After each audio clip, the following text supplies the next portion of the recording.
Allen Macha ambaye ni rafiki wa msaidizi wa mwenyekiti wa Chadema David Jumbe anayedaiwa kutekwa usiku wa kuamkia leo ameeleza namna tukio hilo lilivyotokea. Macha anadai kuwa aliomba Jumbe kumsaidia kuendesha gari lake kwa sababu yeye alikuwa anajisikia vibaya, ambapo wakati wakiwa safarini walifuatiliwa na gari aina ya Toyota Probox pamoja na pikipiki mbili. Anasema walipogundua wanafuatiliwa na kusimamishwa ghafla, walianza kupiga mayowe kwa kuhisi huenda walikuwa katika hatari ya kutekwa.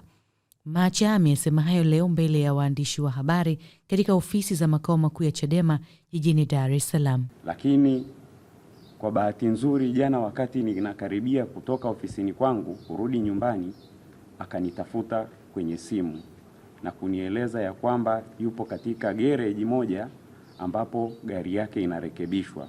Kwa hiyo ninaweza kumpiki kwa sababu mimi nilikuwa na gari na kuweza kurejea naye nyumbani kwa sababu tunaishi mtaa mmoja. Baada ya kumpiki, tulirejea nyumbani pamoja kwenye majira ya saa 4 na kama dakika 5 hivi usiku. Wakati tumekaribia karibu na nyumbani kwake kwenye umbali wa takribani mita 20 au 25 kutoka kwenye nyumba yake na eneo la tukio lilipotokea, tukaiona gari inatufuata nyuma ikiwa spidi sana na pikipiki mbili zikiwa zinaieskoti. Ile gari ilivyokuwa spidi, nikamuuliza kwa sababu mimi nilimuomba yeye aendeshe gari baada ya kukutana naye garage kwa sababu ninaumwa mgongo, nikamuomba anisaidie kuendesha ili turudi pamoja. Nikamuuliza, unaona hiyo gari inavyokuja kwa spidi hiyo? Akasema, na mimi simuelewi, na barabara ilivyo mbovu hivi, mbona hii spidi sio ya kawaida? Nikamwambia basi mpishe apite. Kile kitendo cha yeye kusogea kushoto ili ile gari ipite, ikaja ikablock mara ya kwanza. Akaendelea kusogea mbele na kubana kushoto zaidi, ikablock tena mara ya pili. Ikabidi na yeye atoke resi akimbie mahali ambapo pana uwazi, panafanyika shughuli za ufyatuaji wa matofali na uuzaji wa vifaa vya ujenzi, panaka space. Ile gari ikaja ikablock kabisa, na kwenye ile gari iliyokuwa inatublock ambayo ni Toyota Probox, namba sikuweza kuisoma kwa haraka, lakini inamalizikia na EDE. Wakashuka watu takribani 6 au zaidi. Na kile kitendo cha wao kushuka, kwa sababu sisi kwenye gari tulikuwa tujaweka lock milango, haraka sana tukajikuta tayari wameshafungua milango ya gari letu na kujitambulisha ya kwamba wao ni askari polisi, tuko chini ya ulinzi.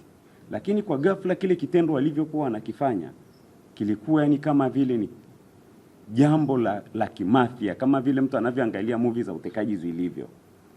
Sasa wakati ule wanasema mko chini ya ulinzi, Bwana David Jumbe akawahi kuhoji, tuko chini ya ulinzi kwa kosa gani? Na mimi pia nikauliza kosa letu ni nini? Kile kitendo cha kuuliza, yeye wakawa wameshagawanyika watu zaidi ya 4 wanapambana naye ili wamtoe pale kwenye uskani wampakie kwenye Probox. Na mimi wengine wakawa tayari wamesha nikamata na mimi wanataka wanipakie kwenye Probox. Nikajishika kwa nguvu huku nikipiga mayowe na kelele nyingi kwa sababu pale ni karibu na nyumbani. Nikisema watekaji, wezi, nikijua tutapata msaada. Kwa bahati nzuri wakati napiga zile kelele, wakatokeza bodaboda ambao walikuwa wanarejesha watu nyumbani na wengine wanarudi baada ya kupeleka abiria. Wakawa na wao wameshuhudia lile tukio, na kile kitendo cha wale watekaji au waliojitambulisha kuwa ni askari kuona watu wanakuja, wakaingia naye kwenye ile Probox na wengine wakagawanyika wakaingia kwenye ile gari yangu, na gari yangu ndio ikawa ya kwanza mbele kuongoza msafara wa kukimbia. Kwa vile bodaboda walishafika na sisi tulipiga makelele mengi, ikabidi wazifukuze. Mimi wakati napiga kelele nilibahatika kutoka na simu yangu. Kuna rafiki yangu yuko maeneo ya karibu na Mingoi, ana kapabu ka grocery fulani hivi pale, na huwa kuna mara nyingi mimi huwa nikitoka ofisini naweza nikapita pale spendi muda kidogo pale na kwenda nyumbani. Nikampigia simu nikamweleza scenario ya tukio lililotokea na gari yangu anaijua. Nikamwambia gari yangu tumetekwa na wameondoka na gari yangu na wameondoka na jirani yangu Jumbe nilikuwa naye kwenye gari. naomba kama mnaweza mweke beria ili wakifika hapo tujue kweli ni watu gani. Kwa hiyo ile taarifa nilivyoitoa haraka, kwa sababu mimi vijana wengi wanaoendesha bodaboda pale wananifahamu, na yule alivyokuwa ninaongea naye pale walikuwepo bodaboda kwenye ile grocery yake. Watu wengi wakawa tayari wamesha jiorganize wakiwa bodaboda na kuweka baadhi ya beria ambayo vilikuwa ni viroba vyenye vifusi na baadhi ya mabenchi. Na mimi nikawa nimepakiwa na bodaboda ambaye alishuhudia lile tukio wakati linafanyika, zile rapsha. Kwa hiyo tukawa tunaifukuza ile gari yangu ambayo iko mbele na ile probox yao iko nyuma ya ile gari yangu. Sasa mimi nikawa tayari nina taharuki. Mimi ninachokitamani ni kuiblock ile gari yangu, ingawaje tuko na pikipiki. Kwa hiyo tukaipita ile probox ambayo alikuwa amebebwa yeye. Spidi zile gari zilizokuwa zinatembea ni spidi ya ajabu sana. Mimi mwenyewe hiyo gari ninayo zaidi ya miaka 6, lakini sikuwahi kuamini kama ile gari ina mwendo huo. Kwa hiyo watu waliokuwa barabarani wanarudi majumbani, walivyoona zile gari zinavyopita kwa spidi ile, wengi walipisha wakijua ni kitu kisicho cha kawaida. Kwa ile tukio tumelifukuza zile gari mpaka kufika pale kwenye beria, ndio na wao wakapunguza mwendo. Nikaendelea kupaza sauti na kupiga kelele, watekaji wamemchukua Jumbe na gari yangu wako nayo. Na kwa vile watu wananiona mimi ninapiga kelele na gari yangu wanaifahamu, kweli wakajua ni tukio la kweli. Likazidi kuwavuta watu wengi pamoja na bodaboda wa Kijiwe cha Mingoi wengi wao. Kwa hiyo wale walivyoona bado watu wanazidi kuongezeka, wakaangalia pale palikokuwa na ile beria, wakagonga, wakapita. Hiyo process ya kukimbizana na bodaboda wanafukuzia nyuma ikaendelea mpaka tukapita Bunju.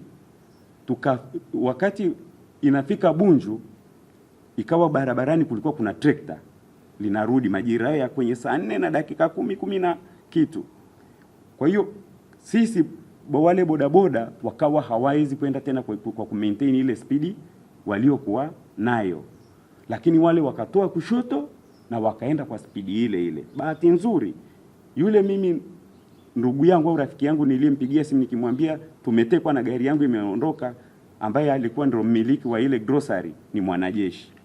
Akaniambia mimi nimechukua pikipiki kwenye simu, niko nao, kwa hiyo nyinyi endeleeni kuja.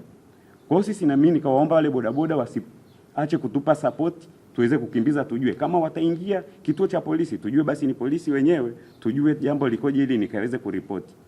Cha kushangaza, walivyofika maeneo ya karibu na Boko Magengeni, wakaingia hii njia ya kuingilia kwenda Mbweni kwa spidi za ajabu sana, na watu wameshuhudia hilo tukio. Baadaye walivyoona bodaboda wanaongezeka, wakaenda wakazunguka, wakarudia hii barabara kama wanarudi sasa ile njia walioingilia. Walivyofika maeneo ya ile baa moja inaitwa Mashati, wakafyatua risasi kama 2 juu ili watu wapungue, lakini bado bodaboda wakaendelea. Wakafika barabara ya mbele yake, wakaingia sasa moja kwa moja barabara ya kunyoosha kwenda Mbweni kule kuliko na ule msitu wa eneo la usalama. Walivyoenda wakafika pale kwenye ile beria, kwa sababu ile barabara ina beria.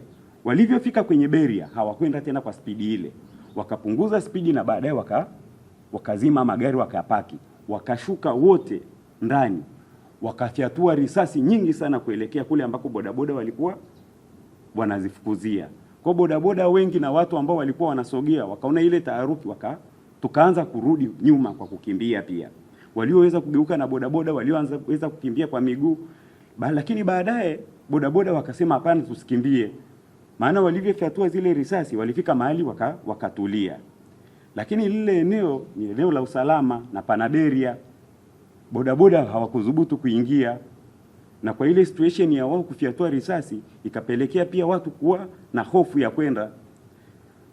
Kilichotokea baada ya lile tukio la ufyatuaji wa risasi kutulia, wakawa kuna baadhi ya bodaboda walitoa mawazo pale. Akawepo bodaboda mmoja aliyekuwa na namba ya OCD, akampigia simu akamweleza scenario ya tukio ambalo ameliona, akamwambia na muhusika wa gari ambayo imechukuliwa yuko hapa, msikilize.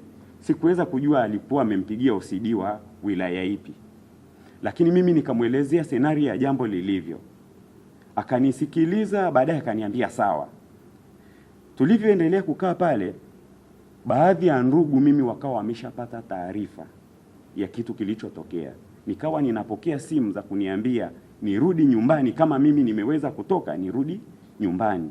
Lakini mzee wangu mmoja aliyenipigia, nikamuuliza nitarudi nyumbani bila kwenda kuripoti polisi? Akaniambia kuripoti polisi ndio jambo la muhimu zaidi. Nikatoka pale kwa sababu tukio lilipo na kwenda kituo cha polisi Mbweni ni karibu. Tukaenda kituo cha polisi Mbweni, tukakuta pale askari 4. Wawili wakiwa wamekaa nje wana silaha, mmoja yuko kaunta na mmoja ambaye alikuwa anatusikiliza alikuwa amevaa rubega juu ya Kimasai. Akatusikiliza, lakini akasema ngoja kwanza niwasiliane na wakubwa zangu. Wakapiga simu nyingi sana. Nakumbuka wakati mimi pia niko kwenye jambo kama hilo, ninajaribu kufikiria ni wapi ninaweza nikapata msaada wa haraka wa kuweza mimi kunifikisha pale ambapo ninaona nitasaidika. Kwa hiyo rafiki yangu ambaye nilihisi labda yupo kwenye chombo chochote cha usalama wa nchi, nina mawasiliano yake ya karibu, niliwajulisha. Siwezi nikawataja majina, lakini nilijulisha zaidi ya watu 4 5.